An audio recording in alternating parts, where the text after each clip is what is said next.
Hello students, how are you? I am again with you. Very good morning. Now listen, आज हम लोग again direct से indirect में आएंगे, लेकिन आज हम लोग ऑप्टेटिव सेंटेंस को डायरेक्ट से इनडायरेक्ट में चेंज करेंगे। सबसे पहले हम ये जानें कि ये ऑप्टेटिव सेंटेंस होता क्या है, ये ऑप्टेटिव सेंटेंस है क्या, कैसे पहचाने हम। जैसे मान लिया जाए ऑप्टेटिव सेंटेंस का मतलब होता है बाबू ऐसा सेंटेंस जिसमें लगे कि कोई किसी को शाप दे रहा है। जैसे कहूं मैं, उसने मुझसे कहा कि तुम नरक में जाओ, तुम मर जाओ, तो ये एक तरह का शाप हुआ, कर्ष। दूसरा, अगर कोई किसी से कहता है तुम्हारी उम्र लंबी हो, इस मीन्स उसने तुम्हें क्या दिया, आपकी लंबी उम्र के लिए कामना किया। तो वैसा सेंटेंस जिससे लगे कि कोई किसी को कर्ज कर रहा है, ब्लेस कर रहा है, प्रे कर रहा है, विश कर रहा है, तो ऐसे सेंटेंस को हम लोग ऑप्टेटिव सेंटेंस कहेंगे। It is clear about the optative sentence, a sentence having a sense of curse, bless, pray, wish is known as optative sentence. ऐसा सेंटेंस जिससे आपको लगे कि कोई किसी को शाप दे रहा है, कोई किसी को आशीर्वाद दे रहा है, कोई किसी के लिए प्रार्थना भगवान जी से कर रहा है, या मन में कोई एक ऐसी इच्छा आ रही है जो कभी पूरी नहीं हो सकती है ना। ठीक है, तो ऐसे सेंटेंस को हम लोग ऑप्टेटिव सेंटेंस कहेंगे। तो हम समझते हैं कि ऑप्टेटिव सेंटेंस है क्या। अब ये कंसेप्ट आप लोगों को क्लियर हो गया होगा। क्या क्लियर हुआ होगा? A sentence having a sense of curse, bless, pray, wish is known as what? Optative sentence. ऐसे सेंटेंस को हम लोग ऑप्टेटिव सेंटेंस कहेंगे। अब ये ऑप्टेटिव सेंटेंस को कैसे डायरेक्ट से इनडायरेक्ट में हम यूज करें, है ना। It means it is clear about interchange of optative sentence from direct to indirect speech we must follow some rules related to it. You know, हमको कुछ रूल को फॉलो करना होगा। सबसे पहला रूल में क्या है कि आपको सेंटेंस को पढ़ना होगा। पढ़ने के बाद आपको यह पता करना होगा कि आखिर लास्टली उस सेंटेंस में हो क्या रहा है। क्या कोई किसी को शाप दे रहा है, क्या कोई किसी को आशीर्वाद दे रहा है, क्या कोई किसी के लिए प्रार्थना कर रहा है, या क्या कोई किसी के लिए कामना कर रहा है, विश कर रहा है। सबसे पहले now it's your duty, first you simply try to identify the sense of a statement, है ना। सेंटेंस के अर्थ को आपको पहचानना होगा। उसके बाद रिपोर्टिंग वर्ब जो होगा, से या टेल। रिपोर्टिंग वर्ब में क्या होगा? से या टेल होगा। से या टेल को सेंटेंस के अर्थ के अनुसार किस में बदल देना होगा? अगर शाप दे रहा है तो से को कर्स में बदल देंगे, अगर आशीर्वाद दे रहा है तो से को ब्लेस में बदल देंगे, अगर प्रार्थना कर रहा है तो से को प्रे में बदल देंगे, और विश कर रहा है तो विश में बदल देंगे। Now it's clear about, firstly it is your duty to identify the sense of a statement, actually what is happening in the sentence. After that you simply, है ना, चेंज क्या, reporting verb into what? Curse, bless, pray और wish. Reporting verb को curse, bless, pray या wish में बदल दीजिए। दूसरी चीज, अगेन वापस आइए जो असर्टिव सेंटेंस में हुआ था। क्या हुआ था? इन्वर्टेड कॉमा के जगह आपको डैट का यूज करना होगा। क्या करना होगा? इन्वर्टेड कॉमा के जगह पे डैट का यूज करना होगा। तीसरी बात, ऑप्टेटिव सेंटेंस को असर्टिव में बदल देंगे। क्या करेंगे? ऑप्टेटिव सेंटेंस को असर्टिव में बदल देंगे। ऑप्टेटिव सेंटेंस असर्टिव में कैसे बदलेगा बाबू? तो इसके लिए इसका पैटर्न क्या होगा? सब्जेक्ट पहले, वर्ब, उसके बाद ऑब्जेक्ट, और लास्ट में क्या लगेगा? फुल स्टॉप लगेगा। इस पैटर्न को अगर आप फॉलो करते हो तो ऑप्टेटिव सेंटेंस जो होगा वह असर्टिव में बदल जाएगा। क्या करना होगा? सबसे पहले सब्जेक्ट रखना होगा, वर्ब रखना होगा, ऑब्जेक्ट रखना होगा, लास्ट में क्या लगा दोगे? फुल स्टॉप लगा दोगे, तो ऑप्टेटिव सेंटेंस जो होगा वह तुम्हारा क्या हो जाएगा? असर्टिव सेंटेंस में बदल जाएगा। दूसरी बात, एक चीज जान लो, ये में, MAY में, ये मॉडल वर्ब है। ये जो मॉडल वर्ब में है इसका यूज सेंटेंस में किसी को आशीर्वाद देने के लिए, किसी को शाप देने के लिए, प्रार्थना करने के लिए, भगवान के लिए, कोई कामना करने के लिए मे मॉडल का यूज किया जाता है। अगर डायरेक्ट स्पीच में आपको मे मॉडल का यूज नहीं हुआ है तो आप उसको इनडायरेक्ट में बदलते समय आप मे मॉडल का यूज करके उसको इनडायरेक्ट में क्या करना होगा, बदलना होगा। जैसे अगर मान लो कि मैं कहूं, है ना, सिंपल सी बात, है ना, सिंपल सी बात कैसे यूज करूं। जैसे मान लिया जाए कि डायरेक्ट स्पीच में लिखा हुआ है, डायरेक्ट स्पीच में है गॉड ब्लेस यू, ध्यान दीजिए, गॉड ब्लेस यू।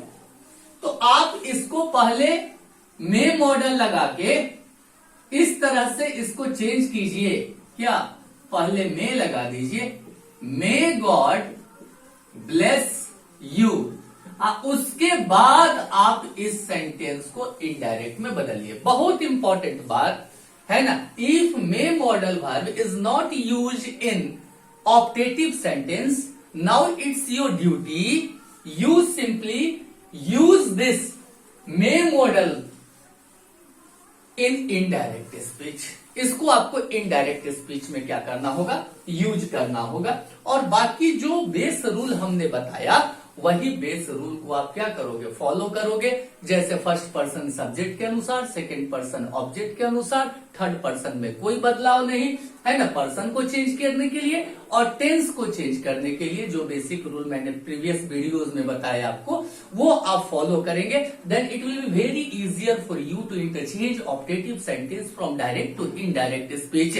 बहुत आसान हो जाएगा आपको ऑप्टेटिव सेंटेंस को डायरेक्ट से इनडायरेक्ट स्पीच में। तो क्या क्या करना होगा आपको, सबसे पहले ऑप्टेटिव सेंटेंस में सेंटेंस के अर्थ को पहचानना होगा। ऑप्टेटिव सेंटेंस होता क्या है, तो वैसा सेंटेंस जिसमें लगे कोई किसी को शाप दे रहा है, कोई किसी को आशीर्वाद दे रहा है, कोई किसी के लिए प्रार्थना कर रहा है, कोई किसी के लिए कामना कर रहा है, सेंटेंस ऑप्टेटिव रहे कहलाएगा।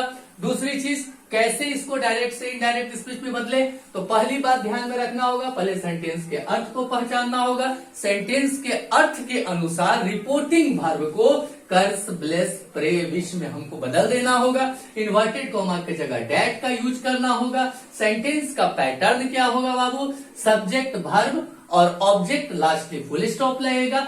अगर डायरेक्ट स्पीच में मे मॉडल का यूज नहीं हुआ है तो आपको इनडायरेक्ट स्पीच में मे मॉडल का यूज करना होगा। वेरी सिंपल, कोई प्रेशर नहीं, कोई टेंशन नहीं, आप आसानी से ऑप्टेटिव सेंटेंस को डायरेक्ट से इनडायरेक्ट स्पीच में बदल सकते हो। अब इस चीज को हम समझे कुछ एग्जाम्पल्स के साथ। आशा करता हूं मेरी बात को आप समझ गए होंगे।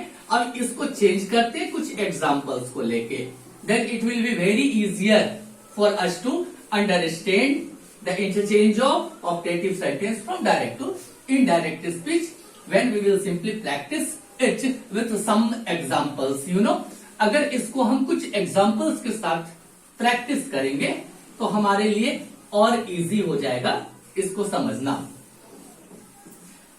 जैसे देखो, मैंने एक एग्जाम्पल लिया, एग्जाम्पल ये लिया है ना, the hermit said to me.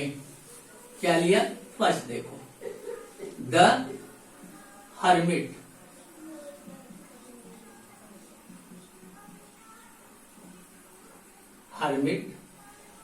Said to me. Hermit का मतलब क्या होता है, सन्यासी, साधु बाबा, साधु महात्मा, है ना। इन्होंने मुझसे कहा may God help you, may God help you. ये देखिए, भगवान तुम्हारी क्या करे, मदद करे। साधु बाबा ने क्या दिया, साधु बाबा लोग क्या करते, हर्मिट क्या करते, है ना। ये हर्मिट देखो, हर्मिट सन्यासी, हर्मिट सन्यासी क्या कहते हैं बाबू, है ना, आशीर्वाद देते हैं ना। तो यहां पे ये रिपोर्टिंग वर्ब को देखो। सबसे पहले ये रिपोर्टिंग वर्ब को देखो।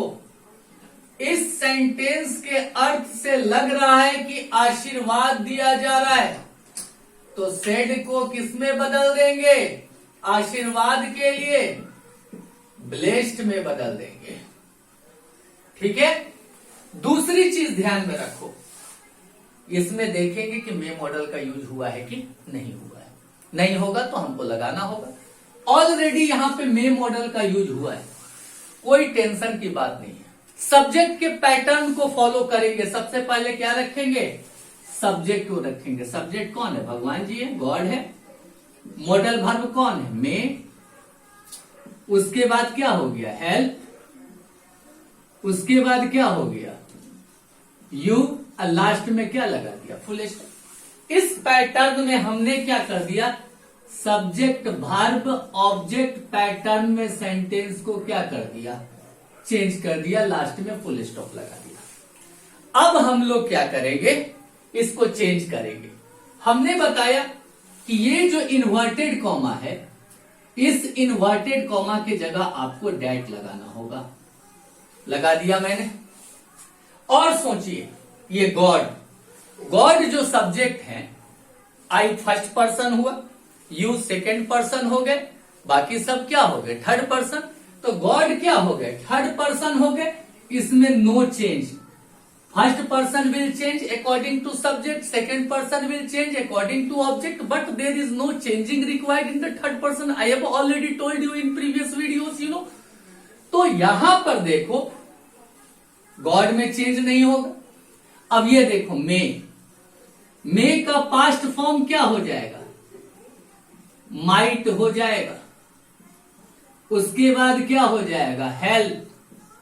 यू को देखो, यू कौन सा पर्सन है? सेकेंड पर्सन है। और सेकेंड पर्सन किसके अनुसार बदलता है? ऑब्जेक्ट के अनुसार बदलता है। ऑब्जेक्ट कौन है बाबू? मी है ना। तो यहां पर क्या हो जाएगा? सोच लो, ये यू के जगह पे बदल कर क्या हो जाएगा? मी हो जाएगा। अब इस सेंटेंस को चेंज कर देते हैं। कैसे चेंज किया? ध्यान दीजिए। सबसे पहले मैंने लिख दिया द हर्मिट। हर्मिट, ये जो सेड है, चूंकि आशीर्वाद दिया गया, इसमें ब्लेस्ड में बदल देंगे। ब्लेस्ड। उसके बाद क्या हो जाएगा? मी। इन्वर्टेड कॉमा को हटाकर क्या लिख देंगे? डैट लिख दिए। सबसे पहले, है ना, ध्यान दीजिए, सबसे पहले यहां पे गौर कीजिए, ये गॉड थर्ड पर्सन है। Third person no change, God हो गया। मे चेंज करके मे का पास्ट फॉर्म क्या हो जाएगा? माइट हो जाएगा। उसके बाद क्या हो जाएगा? Help. You second person object के अनुसार, तो यहां मी के अनुसार बदल के क्या हो जाएगा? मी। कितना इजिली ये डायरेक्ट से इनडायरेक्ट में बदल गया। The hermit blessed me that God might help me. That God might help me. तो ये देखिए कितना आसानी से ऑब्जेक्टिव सेंटेंस चेंज कर गया। अब देखिए एक और एग्जांपल लेते हैं, और कुछ एग्जांपल्स लेंगे तो हम लोग का कंसेप्ट और क्लियर होगा। मेरा व्यू यही है कि आप लोगों के अंदर किसी भी तरह का कोई डाउट नहीं रहे, है ना। मैं प्रोफेशनली आप लोगों को एक्सप्लेन नहीं कर रहा हूं। मेरा ध्येय यही है, मेरे कोचिंग का ध्येय यही है, मेरे क्लासेस का ध्येय यही है कि ज्यादा से ज्यादा बच्चे हमारे पढ़ाए गए हर चीज को अच्छे ढंग से समझे। नाउ अगर आपको कहीं भी थोड़ा सा भी कुछ भी डाउट आए, आप कमेंट सेक्शन में जाकर आप इसको लिखेंगे, हम उसको क्लियर करेंगे। अब देखिए दूसरा question, they said to him, एक सेंटेंस लिया, सेकंड में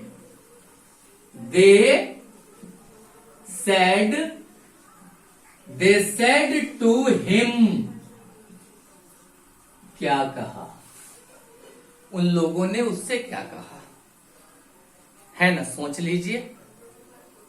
मैं यूजा है, श्राप दे दिया जी, शाप दे दिया। मे यू डाई, क्या दे दिया? शाप दे दिया। शाप दे दिया तो क्या करेंगे? ये सेड को किस में बदलेंगे? कर्स में। कर्स में बदल दिया। इन्वर्टेड कॉमा के जगह क्या लगा दिया? डैट। सेंटेंस का पैटर्न देखिए, ऑलरेडी इसमें मे लगा हुआ है, कोई चेंजिंग की जरूरत नहीं है। सबसे पहले सब्जेक्ट को लिखते हैं यू, उसके बाद क्या हो गया? मे, उसके बाद क्या हो गया? डाई, फुल स्टॉप लगा दिया। अब यू देखो सेकंड पर्सन है, ऑब्जेक्ट के अनुसार बदल जाएगा, हिम के अनुसार बदल जाएगा। तो हिम के अनुसार जब यू बदलेगा तो यू के जगह क्या हो जाएगा? ही। अब ये मे का पास्ट फॉर्म क्या हो जाएगा? माइट हो जाएगा बाबू। और लास्ट में क्या बच गया? डाई। हमने हर एक चीज को चेंज कर दिया। अब इसको इनडायरेक्ट स्पीच में डालो। इनडायरेक्ट स्पीच में ध्यान दो, क्या हो जाएगा? दे सेड के जगह पे कर्स हो जाएगा, टू हट जाएगा, क्या हो जाएगा? हिम। इन्वर्टेड कॉमा के जगह डैट, सब्जेक्ट यू चेंज किया, सेकेंड पर्सन है, ऑब्जेक्ट के अनुसार, हिम के अनुसार, यहां क्या हो जाएगा? ही। मे का पास्ट टेंस क्या हो जाएगा? माइट। और लास्ट में क्या हो गया? डाई। तो कितना इजीली ये सेंटेंस भी आपका क्या हो गया? चेंज कर गया, है ना? अब देखो दूसरी चीज, एक और सेंटेंस ले रहे हैं तो और क्लियर हो जाएगा। हम समझते हैं, ये समझ में आ गया होगा आप लोग को। और एक सेंटेंस को ले रहे हैं तो और कंसेप्ट हम लोग क्लियर करेंगे। अभी आप लोग मेरे चैनल पे बने रहिए, हर स्टेटमेंट से आपको क्वेश्चंस को सॉल्व करने के लिए हम भेजा करेंगे। फिर वीडियो में ही हम वो सारे प्रॉब्लम को डिस्कस करेंगे आपके साथ। इससे पता चलेगा कि कितना आप लोग समझ पा रहे हो। उसके बाद देखो, he said may God protect the innocent.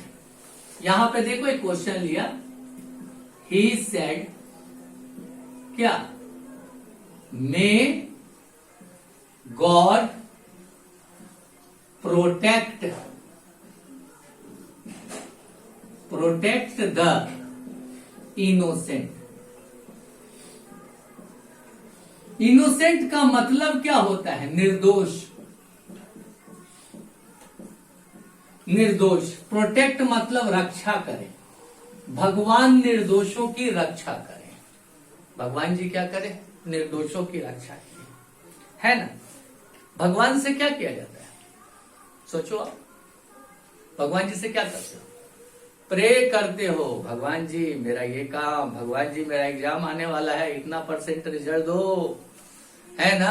अरे भैया रिजल्ट कब आएगा? जब पढ़ोगे। तो सिंपल सी बात है, भगवान जी से प्रे करते हैं, प्रार्थना करते हैं। तो क्लियर है, यहां पे क्या करना होगा? ये सेड को प्रेड में बदल देना होगा,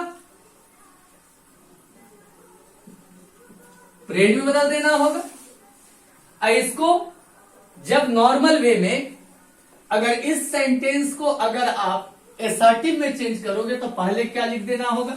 सब्जेक्ट कौन हो गया? गॉड। उसके बाद में, और उसके बाद प्रोटेक्ट द इनोसेंट। हमने इसको एसर्टिव फॉर्म में चेंज कर दिया। ये जो इन्वर्टेड कॉमा है, ये जगह पर हमने डैट लगा दिया। अब मे ऑलरेडी यूज है तो कोई टेंशन की बात नहीं, अपने से लगाने की जरूरत नहीं है। मे का पास्ट टेंस क्या हो जाएगा? माइट। गॉड थर्ड पर्सन है, नो चेंज होगा। प्रोटेक्ट द इनोसेंट, तो क्या हो जाएगा? ही सेड किस में बदल जाएगा? प्रेड। He prayed. ध्यान दीजिए, उसने क्या किया? प्रार्थना किया। इन्वर्टेड कॉमा के जगह दैट, गॉड में कोई बदलाव नहीं, गॉड में का पास्ट टेंस क्या हो जाएगा, माइट प्रोटेक्ट द इनोसेंट। तो कितना इजिली ऑप्टेटिव सेंटेंस डायरेक्ट से इनडायरेक्ट में आपको क्या हो गया, बदल गया। तो आज हम लोगों ने आज के वीडियो में सीखा कि कैसे ऑप्टेटिव सेंटेंस को डायरेक्ट से इनडायरेक्ट स्पीच में बदलते हैं। ऑप्टेटिव सेंटेंस होता क्या है। तो प्यारे बच्चों, सबसे पहली बात, आप इस वीडियो को देखो, समझो, अच्छा लगे लाइक करो। और सबसे बड़ी बात मैं आपको बता देना चाहता हूं, वीडियो देखने से नहीं होगा, आप उसमें कमेंट करो। कमेंट करो क्या चीज आपको समझ में नहीं आ रहा है, कोई नई चीज मेरे पास भेजो जो आपको डिस्टर्ब कर रहा है, मैं उसको अपने वीडियो में क्लियर करूंगा। आज का वीडियो आपको कैसा लगा, आप लाइक करोगे, कमेंट करोगे कमेंट बॉक्स में जाकर, और अगर मेरे चैनल को सब्सक्राइब नहीं किया है तो now you simply decide either it should be done और नॉट। अगर आपको अच्छा लगे तो आप करो, और नहीं अच्छा लगे कोई बात नहीं। Thank you very much, good day, have a good day, bye.